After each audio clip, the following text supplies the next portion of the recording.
Dalam dunia investasi, khususnya cryptocurrency dan saham, informasi adalah aset yang paling mahal. Seringkali, apa yang kita lihat di permukaan branding mewah, klaim profit ribuan %, dan sosok influencer yang dipuja bak dewa hanyalah kulit luar dari realitas bisnis yang sebenarnya. Hari ini, kita akan membedah satu entitas yang belakangan ini menjadi pusat perhatian komunitas finansial Indonesia di awal tahun ke-2026. Bukan seorang CEO, bukan fund manager ternama, melainkan sebuah akun Instagram yang muncul entah dari mana, namun memiliki dampak seismik terhadap salah satu brand edukasi kripto terbesar di Indonesia. Nama akun itu adalah Skyholic@188.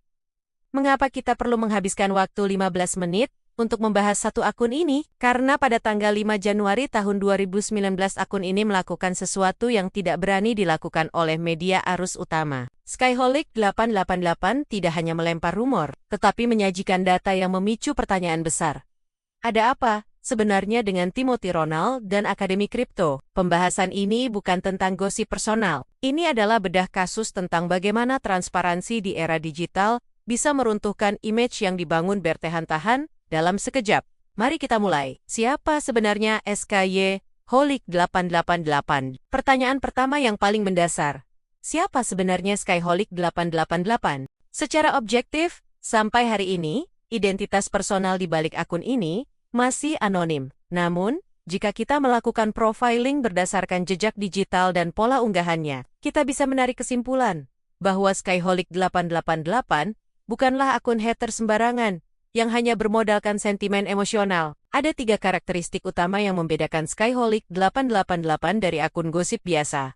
Pertama, akses data internal atau insider knowledge. Unggahan Skyholic888 seringkali mendahului rilis pers resmi. Dalam kasus Akademi Kripto, ia mengetahui perubahan struktur direksi sebelum publik menyadarinya. Ini mengindikasikan bahwa operator di balik akun ini kemungkinan besar adalah orang dalam industri insider, mantan rekan kerja, atau seseorang yang memiliki akses ke dokumen legal perusahaan, seperti akta perubahan perusahaan, yang bisa diakses publik, namun jarang dicek orang awam. Kedua, fokus pada inkonsistensi data, alih-alih menyerang fisik atau kehidupan pribadi yang tidak relevan. Skyholic888 menyerang inkonsistensi narasi. Contoh paling nyata adalah ketika ia menyoroti perilaku media sosial Timothy Ronald yang memangkas jumlah following dari 600-an menjadi 40-an akun. Skyholic888 tidak hanya bilang itu sombong, tapi ia menganalisisnya sebagai strategi branding yang blunder, sebuah upaya artifisial untuk terlihat eksklusif dan berpengaruh, yang justru menjadi bumerang. Ketiga, posisi sebagai watchdog komunitas. Dalam ekosistem finansial yang tidak teregulasi ketat seperti crypto influencer, tidak ada OJK atau polisi yang mengawasi setiap story Instagram. Skyholic888 mengisi kekosongan ini. Ia bertindak sebagai mekanisme check and balance liar. Narasi yang dibangunnya adalah, jangan percaya buta pada influencer, cek datanya. Jadi, jika ditanya siapa dia, secara fungsional, Skyholic888 adalah whistleblower desentral. Bedah kasus 5 Januari tahun 2026. Mari kita masuk ke inti masalah yang membuat nama ini meledak. Pada hari Senin, 5 Januari tahun 2026, Skyholic888 merilis informasi kunci. Timothy Ronald tidak lagi terdaftar sebagai direktur di Akademi Kripto. Bagi orang awam, ini mungkin terdengar seperti berita korporat biasa. Tapi bagi komunitas kripto Indonesia, ini adalah bom nuklir. Mengapa? Mari kita lihat datanya. Personifikasi brand Akademi Kripto adalah Timothy Ronald. Hampir seluruh marketing, funnel penjualan, dan daya tarik member baru bertumpu pada persona Timothy sebagai raja kripto yang sukses muda. Implikasi bisnis. Jika wajah utama perusahaan tidak lagi memegang kendali operasional atau legal sebagai direktur, ini menimbulkan spekulasi liar. Apakah dia dipecat? Apakah dia exit keluar setelah mengambil keuntungan? Atau apakah ada sengketa internal dengan co-founder lain? Skyholic888 tidak berhenti di situ. Ia memberikan narasi tambahan yang tajam. Ia menantang transparansi. Timothy, lu kayaknya blunder. Kalimat ini sederhana, tapi mematikan. Ia merusak ilusi sempurna yang dibangun Timothy. Data yang disajikan Skyholic888 memaksa publik untuk melihat fakta bahwa di balik konten motivasi dan pamer aset, ada struktur perusahaan yang sedang berguncang. Reaksi pasar netizen dan member langsung terbelah dua. Kelompok pertama merasa terkhianati dan mulai mempertanyakan validitas membership yang mereka bayar mahal. Kelompok kedua, loyalis mencoba membela. Namun kesulitan karena data yang disajikan Skyholic 888 bersifat faktual. Status direktur adalah data legal, bukan opini. Inilah kekuatan utama Skyholic 888.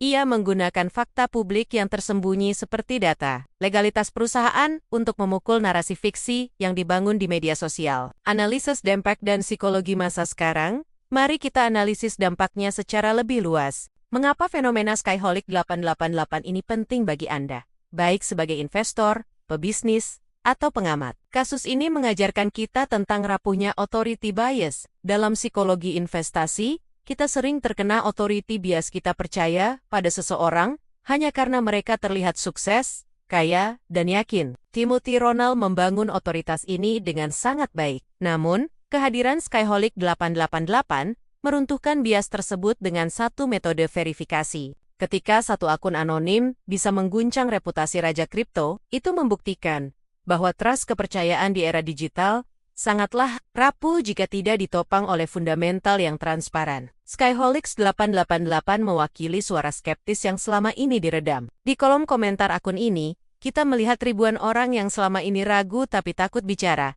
akhirnya menemukan wadah. Ini menciptakan efek bola salju snowball effect. Semakin banyak data yang dibuka, semakin valid keraguan publik. Bagi akademi kripto, ini adalah krisis PR public relations terburuk. Mereka tidak lagi melawan kompetitor bisnis, tapi melawan narasi, ketidakjujuran yang disebarkan oleh akun yang tidak bisa mereka tuntut atau ajak negosiasi dengan mudah karena anonimitasnya. Lalu, apa kesimpulannya? Skyholic 888, terlepas dari siapa orang di baliknya, adalah simbol dari era baru transparansi finansial. Di tahun 2026 ini, influencer tidak bisa lagi bersembunyi di balik konten yang dikurasi rapi. Akan selalu ada mata Tuhan atau watchdog yang siap membedah data legal dan operasional mereka. Poin penting yang bisa kita ambil, diorientasi fakta versus branding. Jangan pernah menyamakan jumlah followers atau kemewahan di feed Instagram dengan kesehatan bisnis yang sebenarnya. Skyholic 888 membuktikan bahwa status legal seperti posisi direktur jauh lebih penting daripada status sosial. Pentingnya due diligence. Sebelum Anda menaruh uang di course, token, atau saham yang dipromosikan influencer, cari tahu siapa Skyholic 888 versi Anda sendiri. Cari data pembanding, cek legalitas perusahaan, dan jangan terpaku pada satu figur saja. Sebagai penutup, kasus Skyholic 888 versi Timothy Ronald ini belum berakhir. Ini baru babak pembuka dari transparansi ekosistem kripto influencer di Indonesia. Apakah akun ini akan membongkar data lain? Atau apakah pihak akademi kripto akan melakukan counter-attack? Kita belum tahu. Tapi satu hal yang pasti, standar transparansi telah dinaikkan. Dan bagi kita, para pengamat dan pelaku pasar yang rasional, ini adalah hal yang sangat positif. Kita butuh lebih banyak data dan lebih sedikit drama. Terima kasih telah menyimak bedah kasus ini. Tetap kritis, tetap logis, dan selalu cek data sebelum percaya narasi. Jangan lupa like, komen, dan subscribe untuk konten hot seru lainnya ya. Bye-bye!